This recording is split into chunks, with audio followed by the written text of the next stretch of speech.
Ken is one of those behind the scene guys that is just a wealth of knowledge, and you can see it in his track record. It's pretty unparalleled. I think you guys will love it. Remember, if you do love it, be a friend, tell a friend, and share. Thanks, guys. Explore the minds and marketing strategies behind today's winning brands and businesses. Tap into the power of the creator economy with Earned by Creator IQ. Here's Connor Begley. Today I've got Ken Landis on the show. Welcome to the show, Ken. Hey, Connor. Good to see you again. Well, let me brag about you a little bit, just so people know who you are. So you've got close to 40 years of experience, either as a CEO or founder at this point, over 20 years investing. Your first role as CEO was at Benetton, the cosmetics group there. Then you've been CEO at Le Sportsac and Gurkha, which eventually became more of a conglomerate of fashion brands. You also were one of the co-founders or the co-founder at Bobbi Brown, along with Bobbi, which you sold to Estee, co-founder at TULA Beauty, which became our number one skincare brand, which you guys sold to Procter & Gamble. And then most recently, DIBS Beauty, which is rocketing up our rankings. And then again, 20 years investing out of your own capital. So I think that's a wealth of experience that we're not going to be able to cover in an hour, but we're going to try. Just want to clarify it for the sake of my marriage. Actually, my wife and I were both co-founders of Bobbi Brown, and my wife in particular was the president of Bobbi Brown and ran the company along with Bobbi. So they were both the faces of the brand. I was in the background, just like I am with Tula and DIBS. So I would hate to take the credit, because she deserves a tremendous. She and Bobbi deserve a tremendous amount of credit for that company. Well, so tell me about that, actually. In terms of co-founding Bobbi Brown, you went from more of an operational role within larger companies to being an entrepreneur. What was it that attracted you to it in the first place? Like what drew you into it? What drew me into Bobbi Brown? Yeah, into co-founding Bobbi Brown, yeah. Well, I was the CEO of a cosmetic company at the time, Benetton Cosmetics, which was the global business. So I was traveling quite a lot, and we did business in 55 countries, which was quite interesting. My wife was actually a vice president in a PR agency that specialized in cosmetics. And we were friends with Bobbi and her husband. And the whole thing just kind of transpired as, we talked about the industry, and we thought, well, let's give it a shot. And, we started off with 10 lipsticks in one door. That door was Bergdorf Goodman. And we had no employees for 2 years. We no one wanted to give up the day job. We met in the evenings and weekends. And my wife was Rosalind, and she was the first one that left her job and became president of the company. And she ran the day-to-day operations. Along with Bobbi. Very cool. How long did she stick with the group post-acquisition, or did she? Yeah, well, she stayed there about 11, 12 years. Yeah. Okay, so it's post-acquisition. We had a fairly complex acquisition agreement. There was, and I can't go into detail, but there was a large element of earnout. So she stayed during part of that earnout period. Yeah, I mean, I was reading about the kind of acquisition earlier, and I think I didn't realize it literally until today that Bobbi herself had like a 25-year non-compete, which is like crazy. Like I've never heard of one that long. It's good that you guys didn't have that same kind of restriction, or at least as long. Well, there was a reason for it, frankly, because that was part of the earnout. Yep. So I guess for you, across, particularly in beauty, you've had a pretty good string of successes here between Bobbi, Tula, DIBS, obviously a lot in between. What do you think are kind of the core elements? If you were to look at the core pieces that make one of these new businesses, particularly beauty, successful, what are they to you? Well, like focusing on beauty, I mean, you raise Bobbi and then Tula and DIBS, and what were the elements that made those successful? There was a large span of time between what we did in Bobbi, which was the early 90s, to when we started Tula, and then we followed that with DIBS. I mean, I can say that it was fairly similar concepts there, which I think was helpful for making it successful. But yet there's different tactics involved, because the environment were totally different between when we started Bobbi and when we did Tula. I see a lot of early stage companies. I think one of the biggest mistakes people make, and one of my pet peeves, is on distribution and the distribution strategy. And I think that's really one of the core elements of what makes a successful brand. Quite often I'll see, someone will pitch me an idea on a beauty company, and one of my first questions will be just, what's your distribution strategy? And more often than not, they don't have one. They'll say, well, we'll see who comes along. And I'm a big proponent of, it's not the amount of sales that you have, but the quality of sales you have. And anybody who knows me, who's worked with me, knows I have a mantra which I use at least once a week with people, and it's called narrow and deep. Yeah. If I get involved in an early stage company, I wanted to start small and be relevant wherever you are, relevant in any distribution channel you're in, relevant in any door you're in if you're going into traditional retail. Let's go back to the Bobbi Brown situation. At Bobbi, the world was a lot different than it was today. There was no direct to consumer. There was no Sephora. There was no Ulta.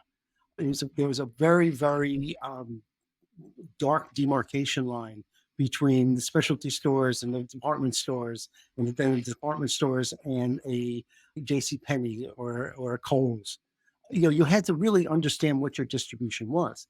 Now, the big advantage we had there is that there were basically two indie companies at the time. There was Mac that came out before us, and then we created the company, but we wanted to be differentiated from Mac, so we chose the high-end specialty stores as our focus on distribution, and we were laser focused on that distribution. And because there were very few indie companies, we were able to really get some pretty spectacular deals for giving exclusivity. And people used to ask us, like, what was your distribution strategy? And we would joke and we say, well, we say no to everybody. And it's really true. We would choose the store that we felt was the leading prestige specialty store in that city, and then we would say no to everyone else until such time we became the number one brand in that store, and then we would consider some other distribution. So we were really, really focused on market share within any door we're in. So it's really narrow and deep for me. And that was really, in my mind, one of the keys to success. Other than, of course, product is everything. You have to have product. But I see tons of great products that fail because they just don't have a good distribution strategy. So now fast forward to Tula, totally different retail environment. Obviously, you had direct to consumer. Obviously, you have Sephora, you have Ulta, you have Sephora at Kohl's, you have Ulta at Target. So there's a lot more of the blurring of the lines. And more importantly, whereas there was really only two indie companies when we did Bobbi, there are many, many indie companies now. And it's really hard to break through the noise. It's really hard to get the level of support that you need from a retailer to really create your brand and maintain the brand image the way you want it. You can go in and you're going to get a few facings on a new and notable section, but it's really doesn't give you the ability to create your brand image the way you want it. So, with Tula, and I have to say, between Bobbi and Tula, I saw many, many companies, and I really decided not to get involved because I thought it was too risky. There was too many people looking for the same shelf space, looking for the same consumer, and you want to find some way of differentiating yourself. So, as you know, I found a phenomenal partner in Dan Reich, who is brilliant when it comes to e-commerce and brilliant when it comes to tech. So between the two of us, we had complementary skills, and we came very close. We could finish each other's sentences, but yet, I rely on him totally on the e-commerce side, and he relies on me on the beauty side. And so we decided with Tula that our track would be basically do the digital first strategy. And within the digital first strategy, as you know, Connor, we focus very, very much on the influencer sector. Yep. And created what we felt and what we decided was a specific distribution channel separate from paid media, separate from wholesale, that was that influencer channel. And we managed it as a separate and distinct influencer channel. And by doing that, we were narrow and deep within that You got sector. all the way to number one deep. That's and believe me, we tried desperately how to break the code on your EMV, but we didn't. But we kind of created our own. We said, okay, fine, we like this because, what I liked about, I'm going to give you a little advertising here. It's not about the eyeballs; it's about the engaged eyeballs. And that was really what we were set out to do. I mean, you know, we didn't go after the beauty bloggers. We went after small micro bloggers that were either lifestyle bloggers, mommy bloggers, health and fitness bloggers, people who were just interesting Yep. people who were our target consumer. And we worked with them as a partner. And really, we built a whole team of people that just worked with the individual influencers to make sure they knew everything that was going on in our company, knew, and we would give them ideas of what worked, what didn't work. And we saw them as entrepreneurs, just like we were entrepreneurs. And, we were able to build pretty impressive businesses with them. And, it allowed us to break through the noise and also create a path to profitability pretty quickly. And then, when we moved on to DIBS, it's basically a similar playbook, but with some tweaks, which we can get into down the road. Yeah, we should definitely get into it. I was trying to keep track of all the questions I had as you were talking, but I'm going to do my best. I don't want to rewind too Okay. much, but it's something that's kind of stuck with me. You mentioned early on, I'm really focused on the quality of the revenue, right? So, quality, you mentioned one aspect there, which is like, hey, how are we doing in the channels that we're in, right? So, we're in this channel. Are we the number one brand in that channel, whether it's a door or online influencers, whatever? What are other signals for quality of revenue that you pay attention to? Like what's important? Repurchase rates? Like what is it that you look at? Well, you at the end of the day, we're creating a brand, Mhm. okay, and hopefully that brand will have a long life. Yep. And so it's how are we displayed? How do we look? Where are we within the store? Yep. Okay, or do we look important? Is is the message of the brand being communicated? Mhm. So those are the types that they're more important than the volume of sales. Interesting. The volume of sales will come, Yep. but it's just creating that brand. And that's become harder and harder. There's so many indie brands. It's really hard to create a real brand identity. Whereas in the old days, you had a counter Yep. in a store and you were able to control that entire environment. It's kind of different right now. Yeah, totally. Well, like you said, I think from a retailer perspective, there's training the staff, training the team that's there, that's representing the product itself. But ultimately, it's pretty hard to stand out, just pure shelf space, right? Like, at least compared to, hey, I'm going to watch a 25-minute video about this brand on YouTube where I get into all the kind of nitty gritty. It's just a much deeper connection there, theoretically. Which is why I like direct to consumer. Yep. In direct to consumer online, I can control every aspect of the interaction between the company and the consumer. The way they see the brand, the way we're communicating the brand, the way we do our customer service, everything is controlled. And in the long term, that's really very valuable. Yeah, 100%. Well, it's interesting 'cause I think your background historically has been more on the kind of back end operational side, but obviously you've gotten, or maybe it always has been, deep into kind of digital marketing, to consumer, et cetera. I'd be curious, having been, the number one brand at Tula, I think one of the conversations we were having at dinner is how that space has changed, right? Now that you're at DIBS and over the last, call it 4 or 5 years, what have you guys observed is different in that space today than it was when you first started? In the influencer Yeah. space, okay. Well, first of all, I mean, let me differentiate DIBS versus Yep. Tula. DIBS is a color cosmetic line. Tula is skincare, as you know. Yep. Um, the color cosmetics is a different animal than skincare, and you have to treat it differently when you're communicating with your customer. Yep. Um, you know, color cosmetics is more fashion oriented, basically a lower CAC, lower LTV. People aren't that loyal to the brand, whereas Mhm. um, in skincare, there's a higher CAC, higher LTV, and because it's hard to convert. Yep. So there's a different strategy that you have to use. You can't just use the same playbook, and we're very sensitive about that. The other aspect that has changed is, when we did Tula, we were relatively early on, dealing with these micro influencers. And for the most part, we were able to create rev share deals with them. And from, as you know, my background in finance, that's a variable cost. And there's nothing better than the variable cost for the company. And Yes.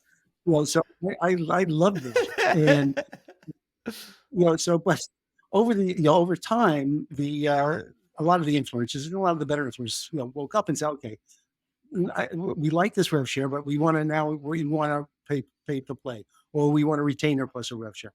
So it became a little bit more complicated, and it became a little bit more expensive. But at the end of the day, it's the same concept.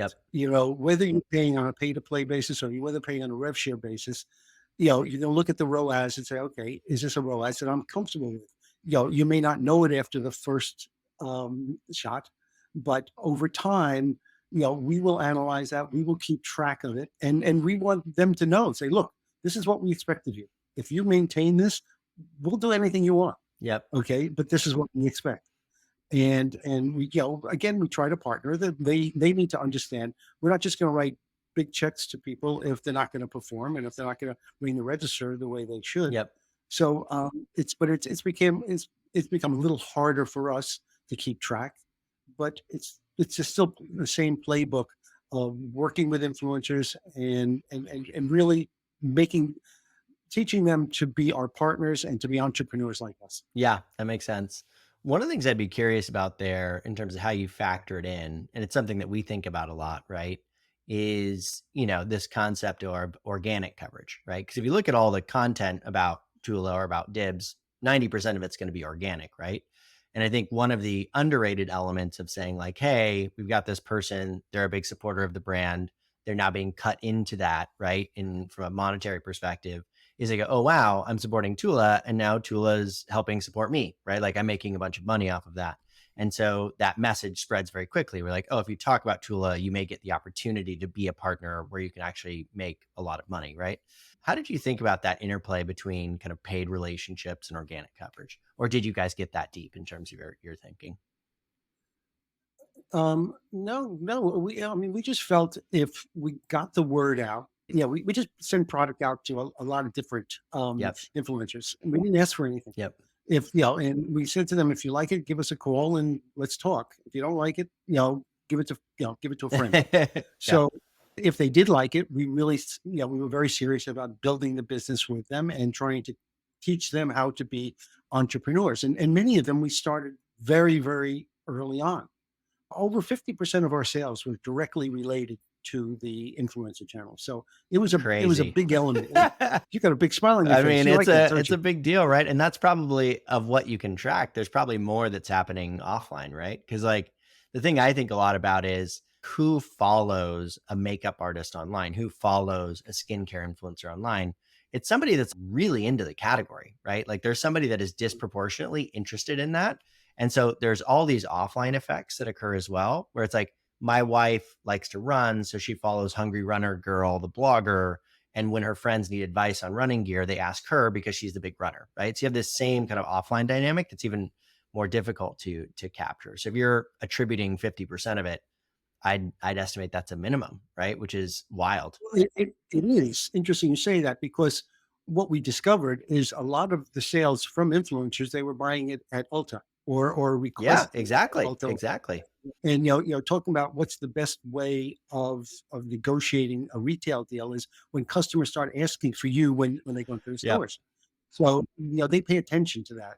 So we felt we had a big spillover from the influencer word of mouth into the retail stores.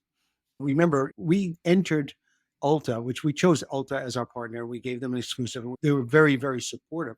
We started as the number 15 brand there. And within 3 years, we were the number one prestige skincare brand. So along those lines, we've had those conversations frequently, particularly in Europe, because what will happen is a brand will get momentum on social in the US and then people will start hearing about it in Europe. So we were talking to the head of all beauty at Boots, which is the number one retailer in the UK. And he's like, yeah, he's like, I remember starting to pay attention to our reports and top 10 lists. He's like, I looked at it and he's like, I only had 1 out of the 10 brands on the list. He's like, today I've got 9 out of the 10. I'm like, pretty good. But he made it like an internal because he knew, right? And I think, frankly, to your point earlier, I think one of the biggest mistakes that brands make is prematurely going into retail before they've built up that presence, right? And then Oh, just not having the sell through and not having the momentum. And then, they don't get that opportunity again. and to add to that, part of the problem is a lot of people, they'll go into a Sephora or an Ulta and they'll get a few facings and, in some key doors, and they'll do well. And then they say, okay, we're going to roll out now. And they discover very quickly that sell in is easy, sell through is really hard. Hmm. And they don't have the capital structure Hmm. and or the infrastructure to be able to support the brand in the stores. And it costs a lot of money to support these brands. And don't think that the products are going to sell by themselves. You have people in the stores on a regular basis. Unfortunately, a lot of early stage companies, and I'll see them because they'll all come looking for money, and they hit a wall. Yep. Totally. They go to Sephora, they'll get that big order for 200, 250 doors, and think, happy days are here again. And then they realize that they're not selling through. And then that's when the problems start. It's an even bigger challenge, right? At that point. Yeah. I think I like your, say no first and then let them kind of pull it out of you, right? Like, seems like a better approach. The best way to negotiate anything is just say no. There's a lot of power in that, right? Like, I have a big problem. I say yes to too many things, but I think it's a good lesson. People want what they can't get. Yeah. Yeah. No, I love it. You've mentioned early stage quite a few times, and obviously that seems to be where you've really made your bread and butter over time, right? Is these kind of early stage businesses, either as an investor or as an operator. What is it about the early stage, that really attracts you? And like, what size does it have to get to? And you're like, yeah, this is not that interesting anymore. I get inspired by young people. I love learning about new business concepts. I love being involved at the earliest stage. There's nothing like being at an early stage company and seeing that first dollar sale. You just can't. It's wild. It's really cool. You're always at that point understaffed, if you have any staff at all, and you're running around like chickens without their heads, just to get things done. And it's fun and it's exciting, but it's not for everybody. Yeah. Yeah. Yeah. But then over time, you start adding people, and then you start stepping away, and it's still fun. You never get bored. Then your role changes to more of an advisor or a board member. I'm generally a board member in all the companies. I don't necessarily want to be inside, and I enjoy the role. I enjoy the role as an advisor, and I get involved inside when I have to, but I don't push my way in. Yeah, totally. Yeah, I'd make an adjustment to your first dollar of revenue coming in. I think it's like the first happy customer, right? It's like when you've sold something and they're genuinely happy, because that's when you know you have something, right? When they're like, oh, I really like this and I want to buy it again, right? And you're like, okay, we rolled out a product for the creators, and it was like, you work on it, released it. And then people started paying for it, and they kept paying for it because they were happy, right? And they wanted to keep paying for it. And that's like oh shit, like, okay, we've got something here, right? Like, we can find more of these people, we can make it better, we can improve on it, etc. Well, that's what I love about the direct to consumer. You know the first sale, but then you also know when the second sale happened, when the third sale happened. Absolutely. And that's the holy grail. To be able to see and learn what the cadence of reorders are is fantastic. So the best story I've heard of that by far is if you know Moise Ali. So he was the CEO and founder of Native, right? Native deodorant, which they sold to Procter and Gamble for like $100 million, and they owned it outright, right?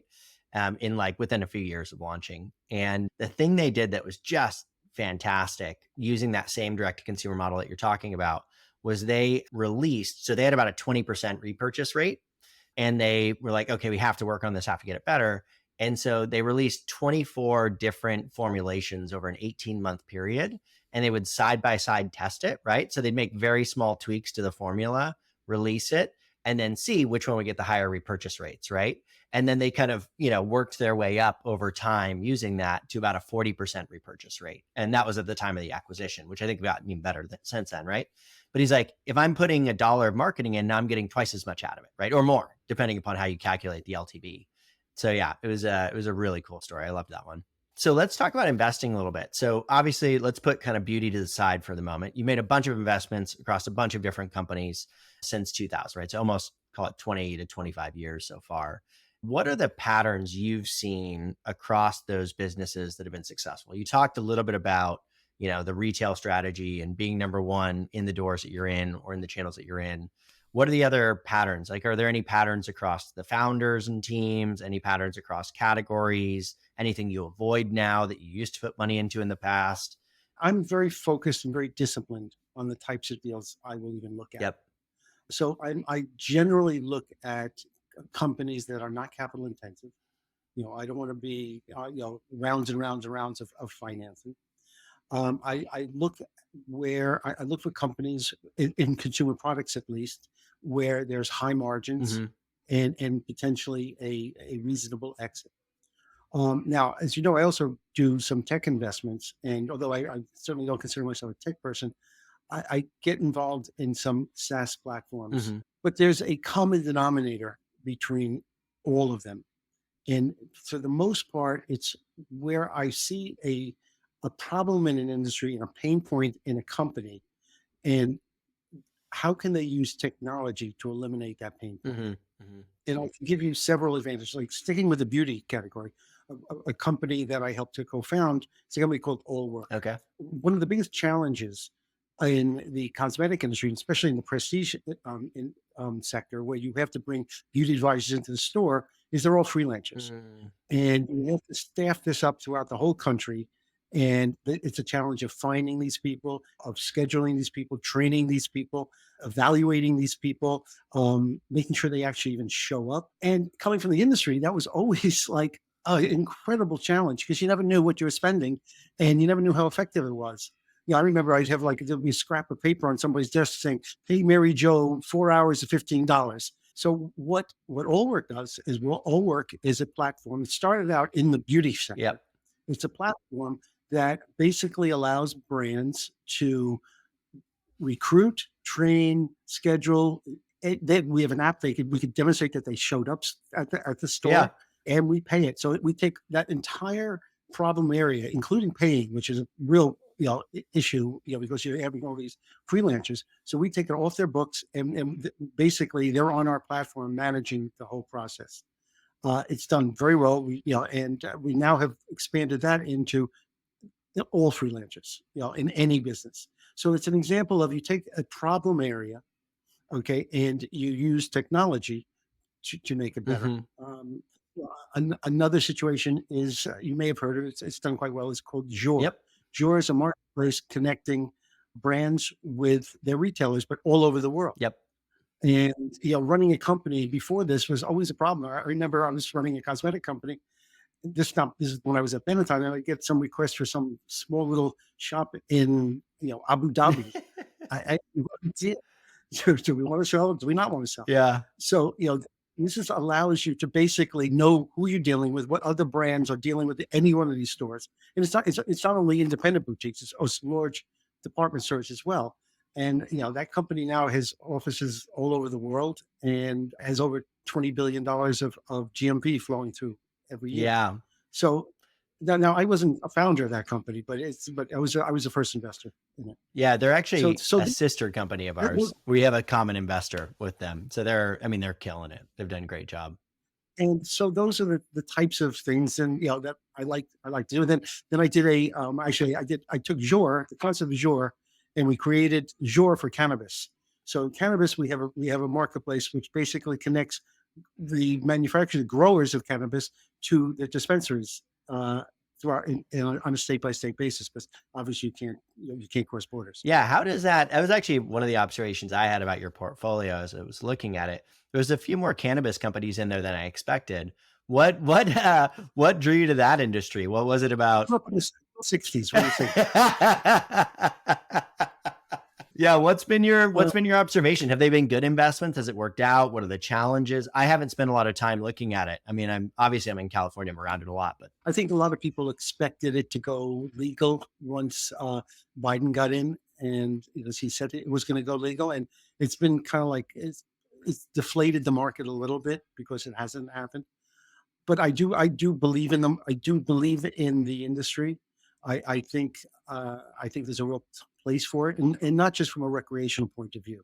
I was a very early investor, one of the founding investors of a medicinal company in California, and we're the number one medicinal company there. So I think I think the space is very crowded, and it's hard to differentiate, a rolled, pre-rolled joint.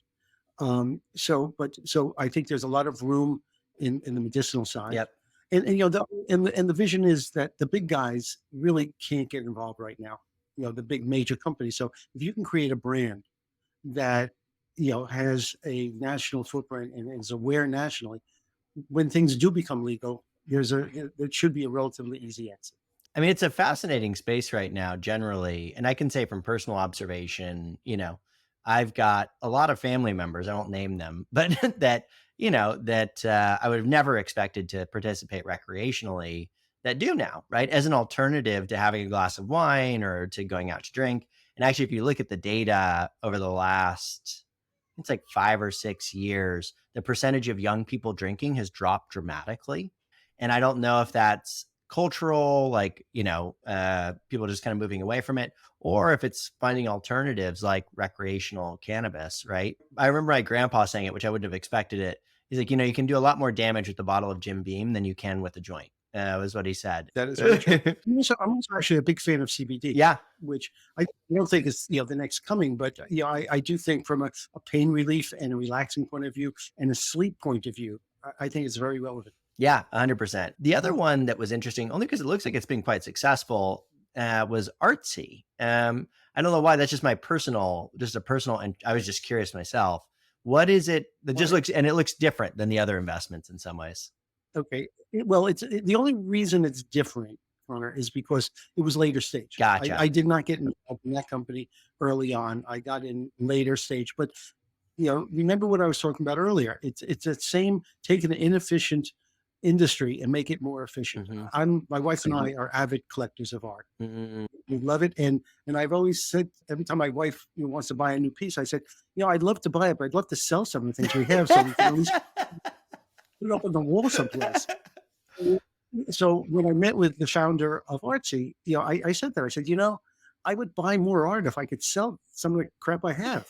And he said, that's exactly the point. and so Well, it's a highly illiquid market, right? Like, you're not regularly talking to art buyers. And so having access to that easily is a big deal. Well, that's true. So what does Artsy do? Artsy, if I'm following an artist, or if someone's following an artist that I have, and it's in a gallery anywhere in the world, I'll see it. Okay. They have online auctions that you can sell, artwork on. They give you information as far as what is the relevant value of the pieces of art. So it gives you all the information and all of the methods available to really fix an inefficient market. There is a method to my method. Well, again, it seems like almost everything you've invested in is something that you would either be a personal buyer of, or that you have just deep knowledge of, right? So you're not investing outside of your core, competencies. My attitude is I have plenty of opportunities for passive investment. Yep. I have other people doing passive investments. I will only invest in industries that I feel comfortable with, that I know. I mean, there are some situations where I have a friend who knows the industry really well, and I'll piggyback off of him or her. But for the most part, I only invest in industries that I know and that where I feel I can add value. Yep. Otherwise, why bother? Have you tracked your kind of IRR with your personal investing versus your passive investing? Has it outperformed? Can I only count the winners? No.